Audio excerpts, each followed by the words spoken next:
nous ferons de toi, Mali, une terre de paix.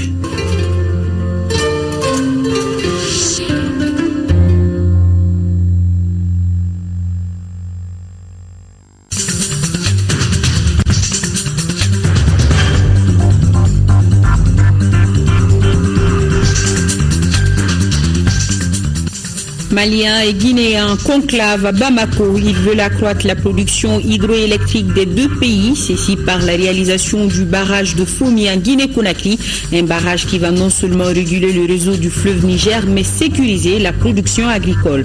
Sécurité et développement au nord, c'est bien le nom d'un projet dont le lancement de la première phase a été effectué aujourd'hui à travers une signature de convention entre le Mali et la France, réalisation d'infrastructures dans la région de Kidal et réhabilitation de centres de santé, coût du projet 656 millions de francs CFA.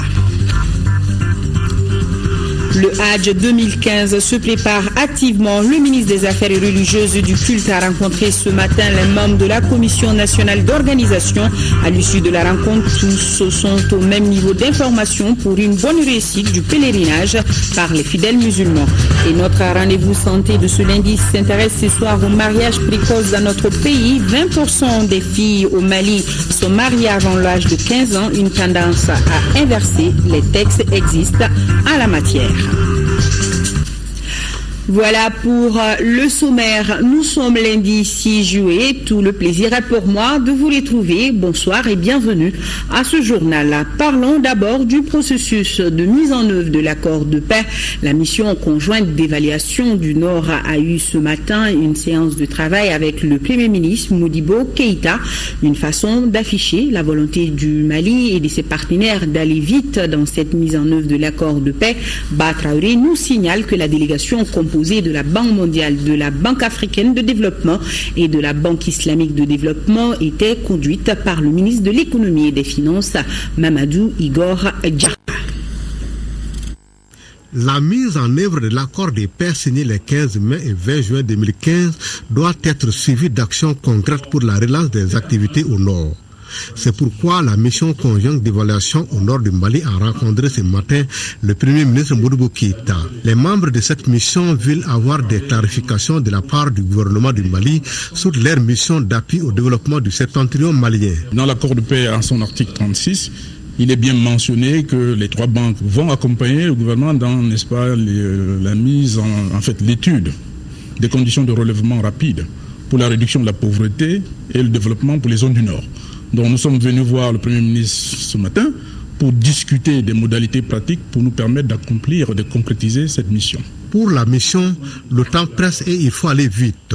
Nous étions venus partager avec son Excellence Monsieur le Premier ministre le résultat de la note de concept que nous avons déjà rédigée. Donc les équipes travaillent déjà depuis plusieurs semaines, avant même la signature de l'accord, sur une note conceptuelle qui nous permettra d'aller de l'avant. Il y a des préalables obligatoires. Premièrement, avant d'aller sur le terrain, il faut déjà débroussailler et savoir à notre niveau ce que nous avons, toute la documentation que nous pouvons déjà avoir, que nous pouvons déjà exploiter.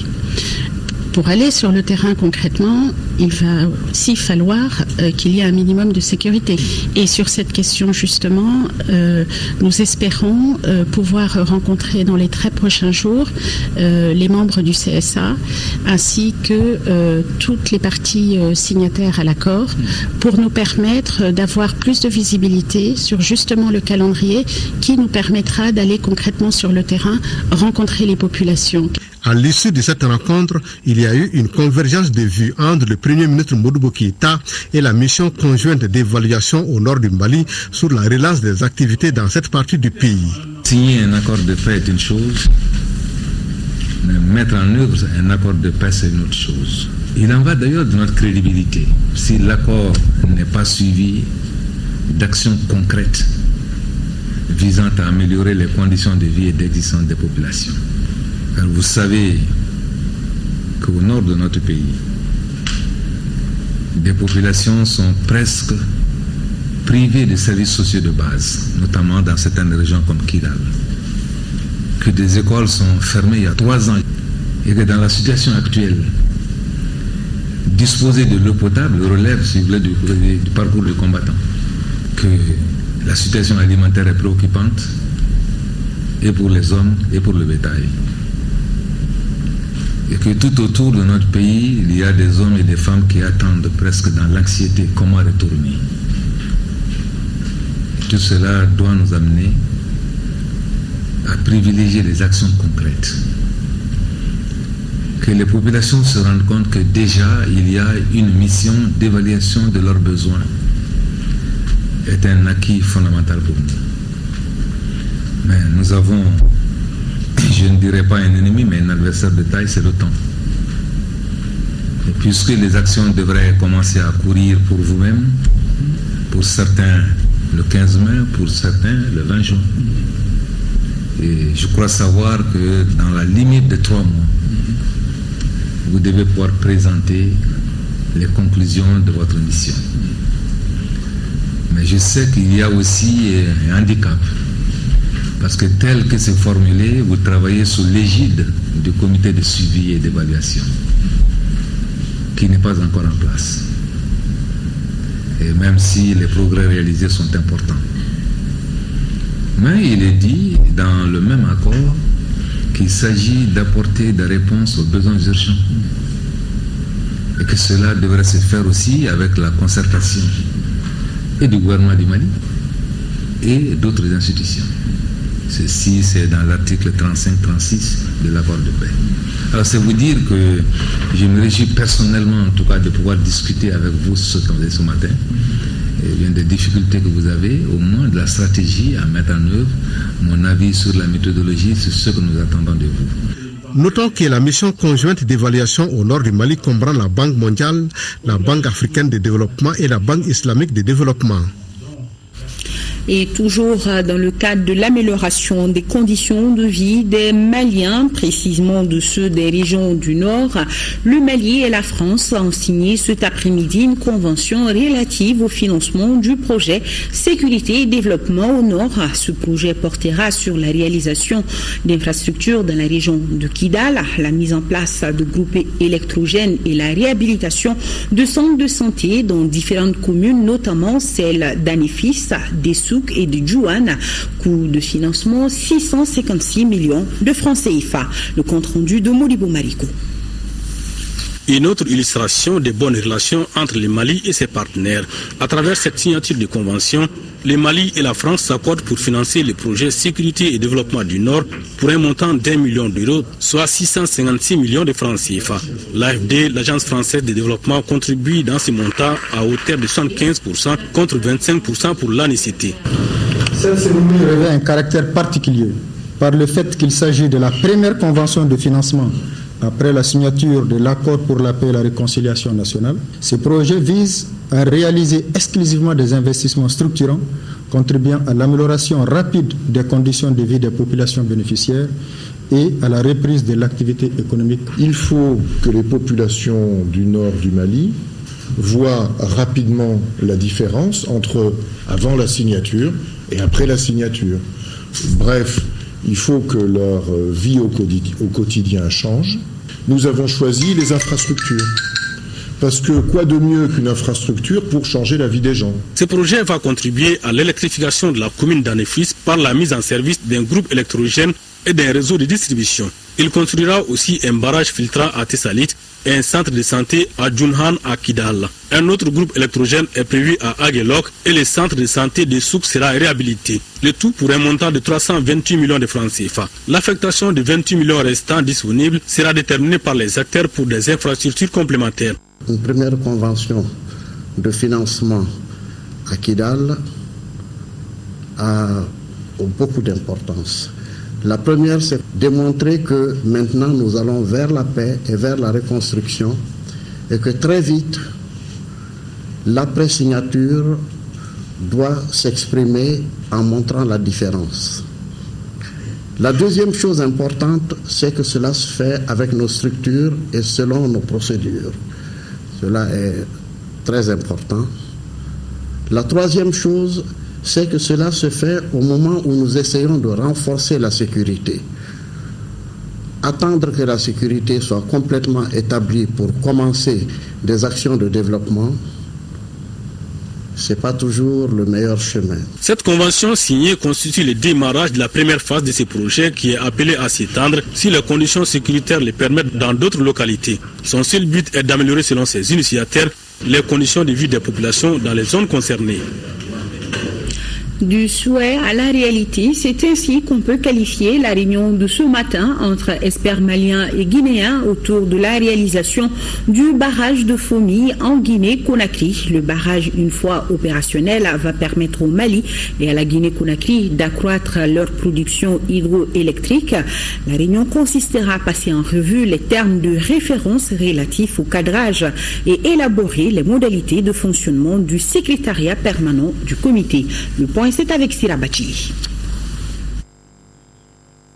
Le comité interministériel Mali-Guinée se concerte pour la deuxième fois afin de mettre en œuvre le projet de barrage de Fomi en Guinée-Conakry. Après donc les orientations stratégiques, les experts de l'hydraulique, de l'énergie et du génie rural vont analyser le contexte et les enjeux du dit projet. Un plan d'action opérationnel sera ainsi dégagé pour les modalités de fonctionnement du secrétariat permanent du comité interministériel. Au dire des spécialistes, la réalisation du barrage de Fomi va permettre de sauver un trésor en péril. Que reste-t-il aujourd'hui de ce trésor? Rien que du sable. En saison sèche, presque à tous les niveaux, de Kouroussa à la frontière Guinée-Mali, on pourrait le traverser par endroits à bicyclette.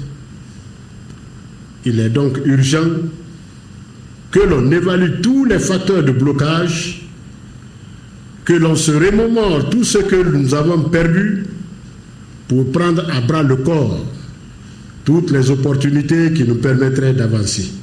C'est donc l'autorité du bassin du Niger qui est le maître d'ouvrage délégué pour les études techniques.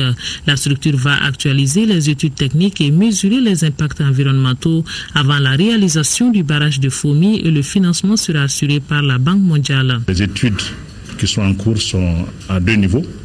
Il y a d'abord les études techniques qui doivent permettre d'actualiser la faisabilité, mais aussi de mener des études d'avant-projet détaillées et d'élaborer les dossiers d'appel d'offres. Il y a aussi des études pour mettre à jour les études environnementales et sociales qui ont été validées depuis 2009. Et donc, on est dans un processus actuellement de sélection des consultants qui doivent faire ces deux études-là. Tout en insistant sur l'importance de ce projet dit intégrateur et structurant pour les deux pays, le ministre de l'Énergie et de l'Eau a également rappelé son contexte. Le projet du barrage de Fomi est issu de la volonté des chefs d'État et de gouvernement de l'autorité du bassin du Niger, affirmée à travers l'adoption du plan d'action du développement durable, assorti d'un programme d'investissement adopté par le sommet des chefs d'État et de gouvernement en 2008. La construction du barrage de Fomi contribuera sans nul doute à réguler le régime du fleuve du Niger, accroître la production hydroélectrique, sécuriser la production agricole, y compris pendant la contre-saison, dans un contexte de changement climatique et de la variabilité pluviométrique. Le projet de barrage de Fomi fait partie du programme de développement des ressources en eau et de gestion durable des écosystèmes. Sa réalisation répond à la problématique des aménagements hydrauliques qui est au cœur du plan de développement durable de l'autorité du bassin du Niger. Revue à mi-parcours de mise en œuvre du cadre stratégique pour la croissance et la réduction de la pauvreté 2012-2017. Les acteurs de la mise en œuvre sont en conclave depuis ce matin au CICB et Mamari Koné nous en dit plus. La crise politique et sécuritaire que notre pays a connue a engendré une paupérisation accrue des populations en 2012 et 2013. Toutefois, la vigoureuse reprise de l'activité économique en 2014 s'est traduite, selon les statistiques, par un repli marginal de l'incidence de la pauvreté de 0,2 points de pourcentage, passant de 47,1% en 2013 à 46,9% en 2014. Après 3 années de mise en œuvre du cadre stratégique pour la croissance et la réduction de la pauvreté, les acteurs font l'évaluation à mi-parcours pour les années 2012, 2013 et 2014. La revue de cette année a une particularité, celle d'être une revue à mi-parcours qui se focalisera donc sur le bilan de mise en œuvre du CCRP sur les années 2012, 2013 et 2014. Cette revue a aussi la particularité de préparer la relecture du document du CCRP qui constitue le cadre unique de référence des politiques et stratégies de développement en vue d'y intégrer le programme d'action du gouvernement, les problématiques majeures actuelles ainsi que les leçons tirées de la crise. Cette analyse du bilan nous permettra d'en tirer les enseignements nécessaires pour une meilleure préparation de la reformulation du CCRP 2012-2017. La revue technique est aussi l'occasion de faire une analyse critique du processus et des résultats atteints au niveau macroéconomique et au niveau sectoriel. La réduction non significative de la pauvreté s'explique également par les allocations budgétaires insuffisantes au profit des secteurs clés pour la lutte pour un mieux-être des populations. En effet, le cadrage du CSRP prévoyait d'allouer 8% des dépenses budgétaires au secteur de la santé sur la période 2012-2014, mais l'exécution budgétaire fait apparaître seulement 5% des dépenses budgétaires de l'État ont été décaissées en faveur de ce secteur. De même, il était prévu d'allouer 12,7% du budget au secteur agricole sur la même période. Or, seulement 8,9% des dépenses de l'État ont été effectivement affectées à ce secteur. Pendant les 2 jours de cette revue technique, les participants vont mettre un accent particulier sur des thématiques aussi importantes que la gestion axée sur les résultats, la problématique des statistiques, la coordination et particulièrement la cohérence des interventions de tous les acteurs. Depuis ce matin, notre capitale abrite également la 2e revue annuelle des réformes politiques, programmes et projets communautaires de l'UEMOA. En 2014, les résultats de la première revue sur les réformes communautaires ont démontré que 61% de celles-ci sont transposées et 51% appliquées. La revue 2015 va donc étudier l'état de réalisation des projets et programmes communautaires. Salima Tandao. La 2e revue annuelle des réformes politiques, programmes et projets de l'Union économique et monétaire de l'Afrique de l'Ouest, UEMOA, va consacrer une large place aux programmes et projets communautaires. La première, en 2014, avait, elle, porté essentiellement sur les réformes communautaires. Le constat global fut que 61% des actes communautaires étaient transposés et simplement 51% connaissaient une application, dont 39% d'application pour la gouvernance économique et convergence, 60% pour la promotion du marché commun et 66% pour les réformes sectorielles. Pendant 5 jours, la commission de l'UEMOA va faire le point avec tous les départements techniques concernés de l'état de mise en œuvre des réformes et de réalisation des programmes et projets communautaires au Mali.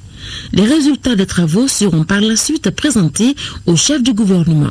L'objectif visé est de booster le processus d'intégration des États membres et de créer un marché commun ouvert et concurrentiel. Pour l'exercice, 4 groupes de travail sont constitués. Le premier groupe va s'occuper de tout ce qui concerne la gouvernance économique, la convergence et puis le marché commun. Et le deuxième groupe va s'occuper de tout ce qui concerne l'agriculture, la pêche, l'élevage et les mines. Le troisième groupe, c'est les infrastructures, les transports et tout ce qui concerne le développement humain, c'est-à-dire santé, éducation. Et puis le quatrième groupe, c'est la question de l'énergie, de l'artisanat, et télécom et l'éthique qui seront abordés. Pour notre pays, le Mali, le processus de revue annuelle des réformes politiques, programmes et projets de l'Union est incontestablement un cadre d'échange utile pour garder une dynamique collective dans la construction du marché commun. Il nous permet tous ensemble d'évaluer rétrospectivement et régulièrement les acquis et les faiblesses de l'intégration et de proposer des solutions permettant d'aller de l'avant. À l'issue de ces travaux, un rapport sera préparé par les participants à l'attention de la conférence des chefs d'État et de gouvernement à sa prochaine session ordinaire.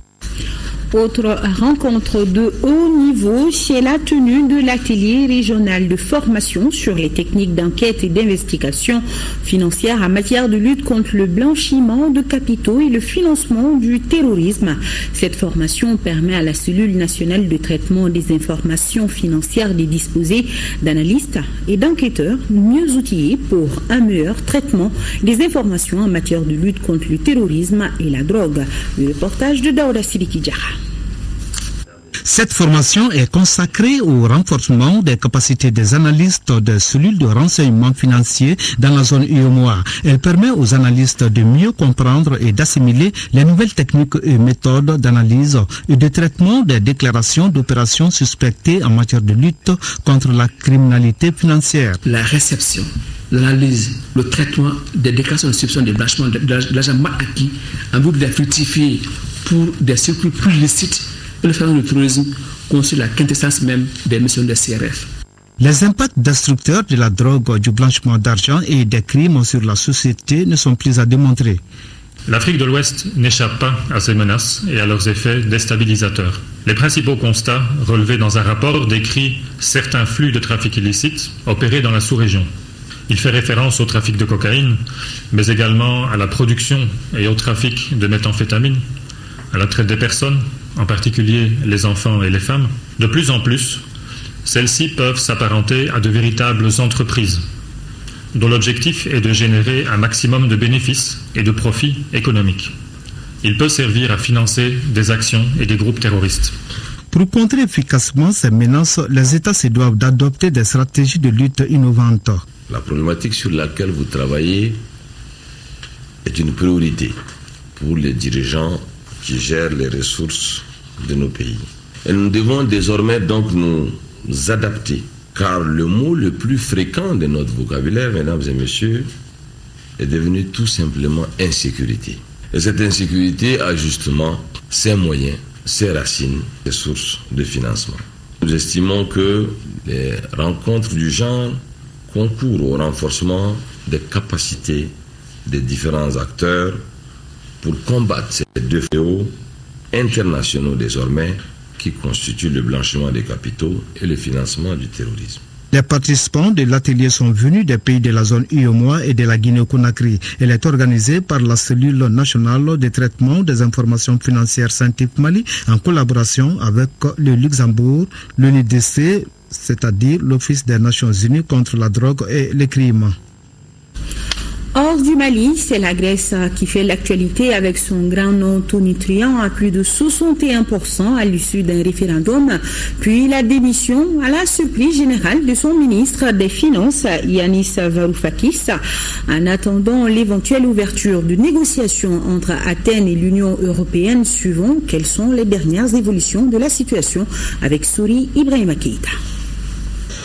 Les observateurs de bonne foi ne tarissent pas d'éloges pour le référendum grec du 5 juillet. Panache, classe, grandeur nature. Avec 61,31%, le non affiche une victoire propre, importante, légitime. Artisan, un peuple héroïque.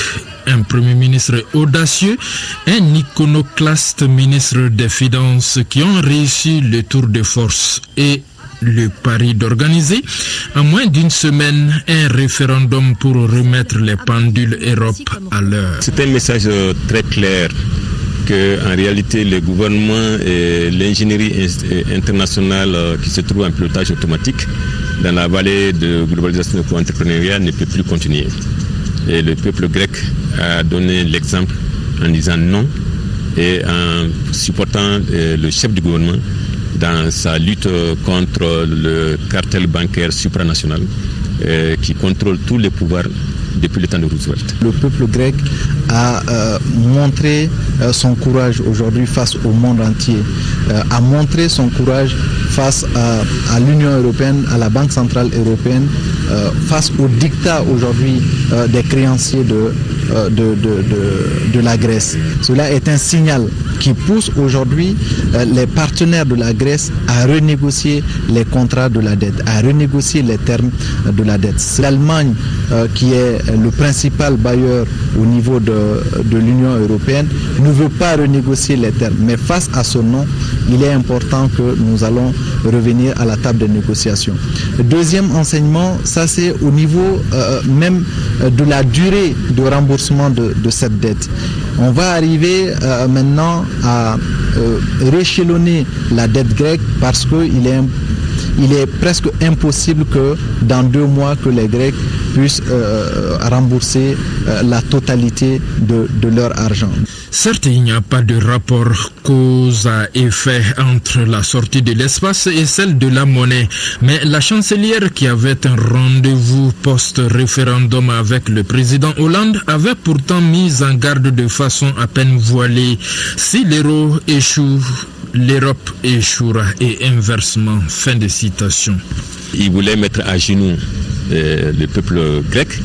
Quand vous avez un retraité qui avait sa pension qu'il a cru garantir, mais qui n'avait plus la possibilité pour ses enfants qui ne travaillent pas de les laisser avec la faim, ils partageaient cette pension avec eux, que finalement on leur dit de couper la pension encore en morceaux, alors que c'était cette pension-là qui nourrissait des jeunes qui sont en état d'emploi. Vous voyez, le message est très clair, il est très simple. C'est-à-dire c'est un message pour montrer que la crise sociale globale et sécuritaire est en train d'atteindre un niveau que si nous ne faisons pas attention, toutes les faiblesses des approches démocratiques vont être mises à nu et que la prochaine crise financière, elle va entraîner la perte de l'économie mondiale et la perte de l'économie mondiale va aboutir à une insécurité humaine et sociale qui sera sans contrôle. Le nom historique de ce dimanche est synonyme d'un oui à une solution adéquate, un accord prenant en compte une restructuration de la dette, une redistribution en faveur des plus démunis, de vraies réformes avec moins d'austérité. Déjà bien des analystes craignent l'arrêt des réformes Union européenne FMI. C'est pas un non à l'Europe parce qu'ils sont naturellement européens. Ils ont dit seulement que l'origine de la démocratie, c'est chez eux. Et ils sont allés consulter le peuple pour savoir si l'emprise du cartel bancaire supranational, du système financier discriminatoire sur leur économie réelle, sur eux-mêmes, sur les individus, si ça peut continuer. Donc c'est un non au système financier mondial qui est discriminatoire, qui fait l'objet de l'objectif du millénaire pour le développement numéro 8. Nous, en tant qu'Africains, on doit beaucoup s'inspirer de ce qui vient de se passer en Grèce. Parce que ça montre d'une part que face aux créanciers, face aux institutions internationales, que nous avons la possibilité de faire le poids. De faire le poids en intégrant dans notre stratégie le peuple. Parce qu'aujourd'hui, c'est le peuple qui a tranché. C'est le peuple qui a donné plus de légitimité aux autorités pour pouvoir renégocier. Ils sont rentrés dans l'histoire. Le premier en particulier est rentré dans l'histoire. Il a montré qu'il y a un leadership maintenant, qui est un leadership selon le principe de leadership inclusif et partagé. C'est-à-dire que lui, il est leader des stratégies de stimulation, des stratégies de sécurité. C'est le peuple qui est leader de la stratégie de promesse. Et c'est les hommes d'affaires qui sont leaders de la communauté de la création et de la croissance économique. La communauté des affaires, c'est eux qui sont leaders. Donc c'est la nouvelle norme de gouvernance démocratique qui vient de s'exercer ici. Et ça va avoir un changement fondamental dans les années à venir sur la gouvernance du monde, sur la gouvernance de la stratégie de globalisation de co-entrepreneuriat. Le nom aura sérieusement entamé la crédibilité du projet politique des 28 qu'est la zone euro. C'est conscient de la nuisibilité de l'école du nom grec que les dirigeants européens des plus en vue décident de diluer le vin trop coloré de l'union des 28 en laissant les portes de la négociation encore entrouvertes. Et toujours hors de nos frontières, je vous signale que le président de l'Assemblée nationale, Issaka Sidibé, à la tête d'une délégation de parlementaires, a quitté Bamako hier dimanche pour Berne en Suisse, où il prendra part aux travaux de la 41e session de l'Assemblée parlementaire de la francophonie, ouverte aujourd'hui et ce jusqu'au 10 juillet. En plus des travaux de l'Assemblée plénière proprement dite, les parlementaires maliens participeront aux côtés de leurs homologues aux réunions du bureau de l'APF, des différentes commissions et du réseau des femmes parlementaires. Parallèlement aux travaux de cette 42e session de l'APF, toujours à Berne, se tiendra la 7e édition du Parlement francophone des jeunes. C'est ce qui nous signale Silikimfa à Konaté. Et notez aussi cette tournée de sensibilisation dans la zone CMDT de son directeur général adjoint. La délégation a visité des champs modèles à Fana avant de rassurer les paysans sur la campagne en cours, campagne agricole 2015-2016 qui compte produire 118 000 tonnes de coton-graines contre 94 000 tonnes de la campagne dernière, malgré la rareté des pluies. Et nos envoyés spéciaux sont Abdul Salam Bambara et Mohamed Djara qui nous en diront plus dans nos éditions de demain. Don de matériel informatique aux étudiants et professeurs de l'Université des sciences de la technique et de la technologie de Bamako. La réception a été faite en présence du ministre de l'Enseignement supérieur, Moutaratal. Les équipements sont d'une valeur de 436 millions de francs CFA. Moïse Traoré, reportage. Le monde universitaire en général, étudiants et professeurs de l'Université des sciences, des techniques et des technologies en particulier, disposent désormais de moyens technologiques d'études et de recherche. L'outil pédagogique s'inscrit dans le cadre du projet de renforcement des capacités des universités et des chercheurs en technologie de l'information et de la communication, PAD10. Au risque d'être dépassé et inadapté, aucune université, aucune institution d'enseignement supérieur ne peut de nos jours se payer les luxes de se passer de ces technologies. L'objectif est de soutenir la mise en œuvre de la réforme licence master doctorat LMD. Dans un souci d'harmonisation, de renforcement de la qualité, de la pertinence de l'enseignement supérieur dans l'espace UOMOA, l'Union a élaboré et mis en œuvre une politique d'appui à l'enseignement supérieur dans les États membres. Le projet PAD10 est bien une illustration de cet appui. Un sous-système concerne l'Institut virtuel d'enseignement à distance. 35 universités de l'espace UOMOA sont bénéficiaires du projet de 6 milliards. Nous aurons dans les tout prochains mois à installer la base de mise en réseau de 9 sites universitaires, notamment l'ensemble des universités du Mali, avec la direction de l'enseignement supérieur, donc, qui seront interconnectés à 34 autres établissements au sein de l'espace UOMOA. Ça fera à peu près une connexion régionale de 43 établissements qui seront lancés.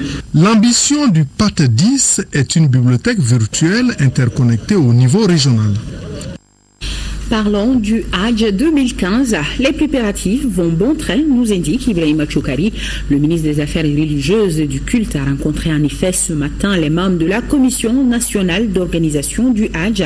Objectif, mettre tout le monde au même niveau d'information. Donner l'information et la bonne information aux membres de la Commission nationale d'organisation du pèlerinage, c'est tout le sens de cette rencontre. Le pèlerinage, 5e pilier de l'islam, est une obligation pour tout musulman qui a les moyens, d'où la nécessité de bien organiser le Hajj et de le rendre agréable pour les pèlerins. Pour cette année, tous les espoirs sont permis. Déjà, quand vous faites un petit tour à la maison du Hajj, vous vous rendez compte de l'engouement, malgré que nous soyons en cette période de Ramadan, mois béni. Mais au-delà de cela, c'est les préparatifs.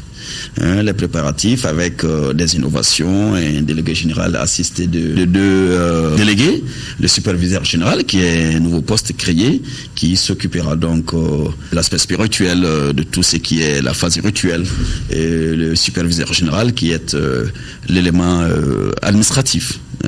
Pour ce qui est des contrats, etc., aussi des relations avec les agences. Les frais du pèlerinage ont depuis 2 ans connu une baisse par la seule volonté du président de la République. Si ce qui est important dans les préparatifs, c'est le coût. 2 670, mais en réalité c'est 2 550, parce que vous enlevez de ces 2 670 le passeport et les pécules moutons qui font 120 000, alors donc nous sommes à 2 550. Oui. Et cette baisse du coût du pèlerinage est une volonté politique affirmée du président de la République. Le ministre des Affaires religieuses et du culte a rappelé aux membres de la Commission nationale d'organisation du Hajj les responsabilités dans l'organisation du Hajj. Des résultats positifs sont attendus d'eux pour cette campagne 2015. Et la transition est toute trouvée. Nous parlons du Hajj. Nous allons aborder le Ramadan, mois de paix, de tolérance, d'entente et surtout mois de partage. Une bonne occasion saisie par le ministère des Affaires étrangères qui a organisé hier dimanche une cérémonie de rupture avec les groupes armés du Nord. L'objectif est de se retrouver en communion. Mohamed Ould Mamouni était sur place. À Bamako, dans le cadre du processus de la mise en œuvre de l'accord de paix au Mali, les membres des groupes armés du Nord ont rompu le jeûne en famille. Cela sur invitation du ministère des Affaires étrangères, de l'intégration africaine et de la coopération internationale. Des retrouvailles fraternelles, une manière de renforcer la confiance. Depuis le déclenchement des hostilités en 92, auxquelles on ne s'est pas rencontré, à plus forte raison de s'asseoir autour d'une seule table et de manger, c'est une bonne chose, surtout dans ces mois bénis de Ramadan. C'est un message pour tous ceux qui nous représentons, c'est-à-dire les différentes parties représentent comme population sur toute l'étendue du territoire, qui voient les responsables tous ensemble autour des mêmes tables. Ils font des ruptures dans ces mois bénis et de cela, nous lançons un message pour ceux qui sont sur le terrain et qui souvent font des actes qui ne vont pas dans le bon sens de la paix, qu'ils vraiment prennent l'exemple et que tout le monde aille ensemble pour conclure cette signature que nous avions faite le 20 juin passé. Il n'y a rien de tel que de se retrouver autour d'un repas, qui est aussi un moyen de se réconcilier, de se parler dans un cadre fraternel, au-delà de tous les sujets que nous avons à discuter. Donc c'est pourquoi nous avons voulu accueillir les frères dans le cadre de cet iftar pour signifier notre volonté de paix, aussi asseoir une bonne relation cordiale entre nous et nos frères pour pouvoir vraiment continuer ensemble à demander la bénédiction du bon Dieu pour qu'il puisse continuer à bénir ce pays, à accompagner ce pays et installer dans nos cœurs et nos esprits la tolérance, l'entente et l'acceptation mutuelle. Une ambiance bon enfant, des accolades fraternelles, la famille Mali se retrouve enfin. Après un repas copieux, place à la prière du crépuscule, le tout couronné par des bénédictions pour le retour définitif de la paix partout au Mali. Et sur un tout autre plan, dans le cadre de l'organisation des élections municipales et régionales, le gouverneur du Tombouctou a rendu visite à la commission administrative de révision exceptionnelle des listes électorales. Adama Djimde a suivi la visite. L'organisation des élections municipales et régionales rentre dans sa phase pratique à Tombouctou. Le gouverneur de région s'est rendu au niveau de la commission administrative de révision exceptionnelle des listes électorales de la commune urbaine de Tombouctou basée à la mairie. Dans l'ensemble, le constat est encourageant. J'ai trouvé que tous les représentants des partis politiques sont présents, les représentants de l'administration sont présents et le travail se déroule correctement. Tous les supports aussi sont arrivés. Et le président m'a rassuré que la commission ne rencontre aucune difficulté dans le travail. Je leur ai adressé également mes félicitations parce que une commission où tous les représentants des partis politiques participent au travail, ça veut dire que ça va être un très bon travail. Donc nous sommes très heureux de connaître qu'au niveau de la commune urbaine de Tombouctou, la commission administrative de révision des listes électorales continue son travail comme ça se doit. La commune de Tombouctou compte près de 30 000 électeurs.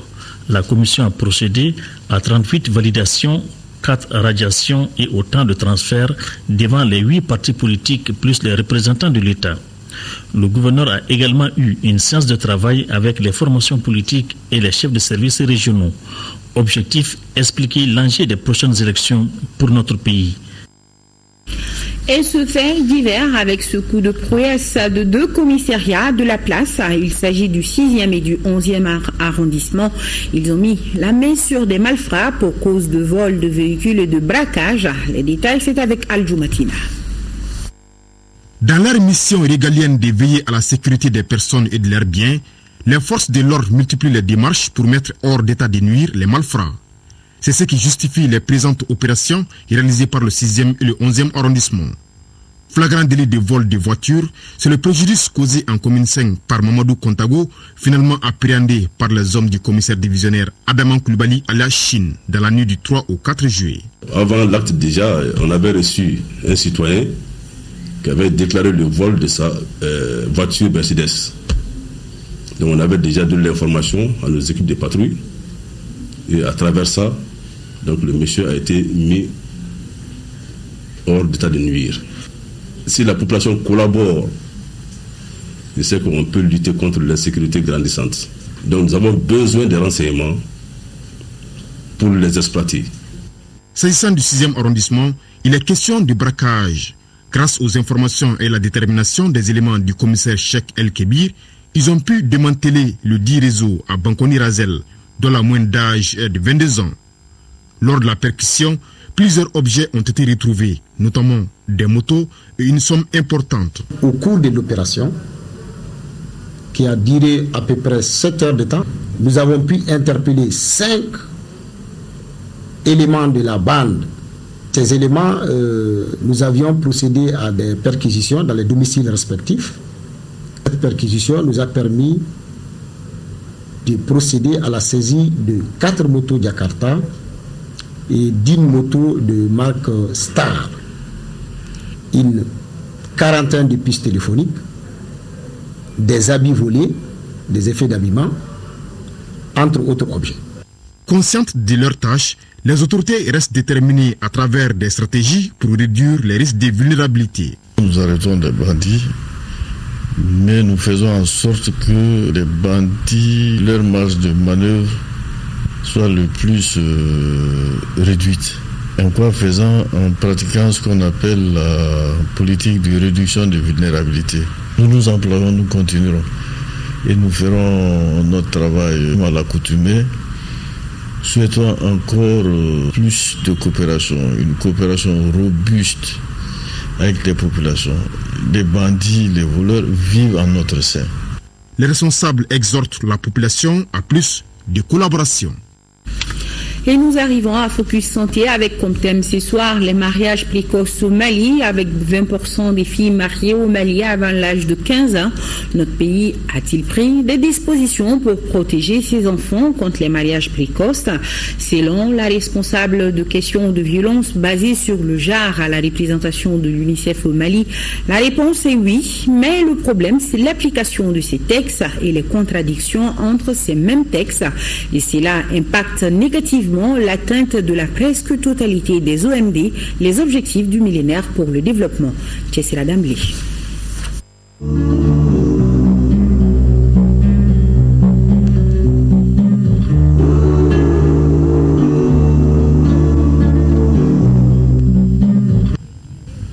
Le Mali a signé et ratifié l'essentiel des conventions internationales protégeant les enfants, notamment la Convention pour l'élimination de toutes les formes de discrimination à l'égard des femmes, celle relative aux droits de l'enfant ainsi que la Charte africaine des droits et du bien-être de l'enfant.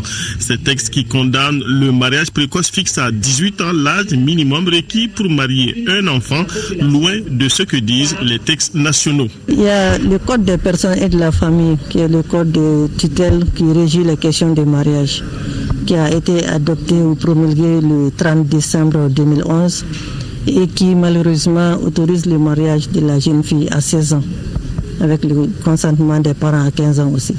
Donc ce code est en violation des conventions qu'on vient de citer qui demandent de ramener l'âge légal du mariage des filles et des garçons à 18 ans. Par ailleurs, le mariage précoce retire à l'enfant tout ce qui lui est prévu comme droit pour son plein épanouissement. Nous avons vu que le mariage précoce impacte l'atteinte de l'OMD qui est liée à la scolarisation. Ça impacte les questions d'égalité entre les filles et les garçons qui est liée à l'OMD 3. Ça joue sur l'OMD 4 et 5 qui est lié à la mortalité maternelle et infantile. Ça joue sur l'OMD 6 qui est lié au VIH-Sida. Donc sur les 8 OMD, il y a au moins 6 OMD que le mariage précoce impacte négativement.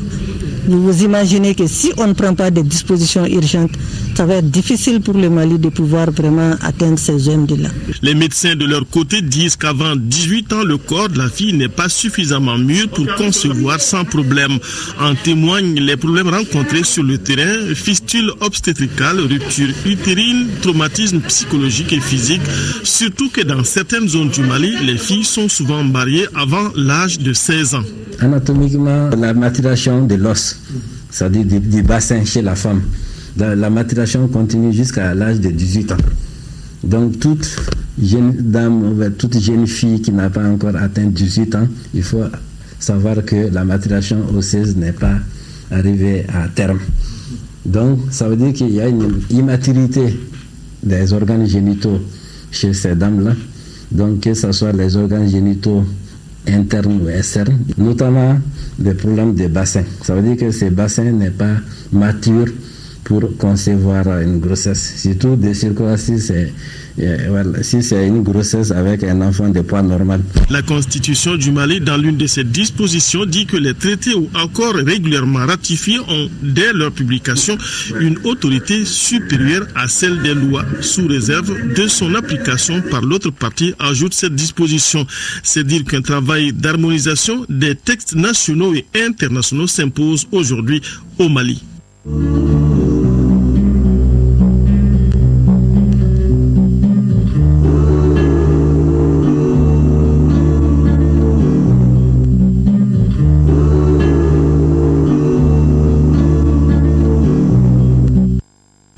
Voilà, c'est tout pour cette édition. Khadija Toukone sera là demain pour les journaux du matin et tout le plaisir sera pour moi de vous retrouver pour les journaux du soir. Un grand merci à nos téléspectateurs, particulièrement ceux de la Mecque. Bonsoir et à demain.